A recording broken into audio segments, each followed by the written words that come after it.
करमाळा पोलिसांनी अंमली पदार्थांविरोधात मोठी कारवाई करत 2,56,200 रुपये किमतीचा गांजा आणि 50,000 रुपये किमतीची मोटरसायकल असा एकूण 3,06,200 रुपयांचा मुद्देमाल जप्त केला आहे। या प्रकरणी एका संशयिताला अटक करण्यात आली असून त्याच्या विरुद्ध गुन्हा दाखल करण्यात आला आहे। पोलिसांनी दिलेल्या माहितीनुसार 8 जून रोजी सकाळी 11च्या सुमारास करमाळा पोलीस ठाण्याचे पथक पेट्रोलिंग करत असताना त्यांना गुप्त माहिती मिळाली।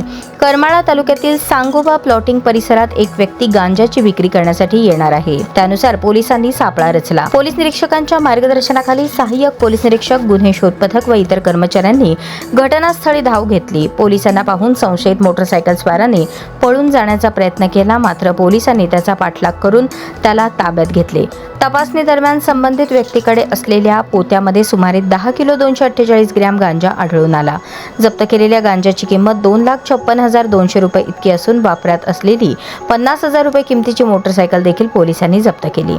अटक करण्यात आलेल्या संशयिताचे नाव दिलीप उर्फ फंट्या रोही दोशी, राहणार गुजर गल्ली, करमाळा, जिल्हा सोलापूर असे असून त्याच्याविरुद्ध NDPS कायद्यान्वये गुन्हा दाखल करण्यात आला आहे। या कारवाईत जप्त करण्यात आलेला मुद्देमाल न्यायालयीन प्रक्रियेसाठी पोलिसांच्या ताब्यात देण्यात आला आहे। पुढील तपास सुरू असून या प्रकरणातील इतर दुव्यांचा शोध घेतला जात आहे। ही कारवाई पोलीस निरीक्षक रणजित माने यांच्या नेतृत्वाखाली करण्यात आली। पोलीस अधीक्षक अतुल कुलकर्णी, अप्पर पोलीस अधीक्षक विजय कबाडे, उपविभागीय पोलीस अधिकारी यांच्या मार्गदर्शनाखाली करमाळा पोलीस ठाण्याचे अधिकारी कर्मचाऱ्यांनी ही कारवाई केली। अंमली पदार्थांच्या तस्करी विरोधात करमाळा पोलिसांची ही कारवाई महत्त्वाची मानली जात असून परिसरात खळबळ उडाली आहे।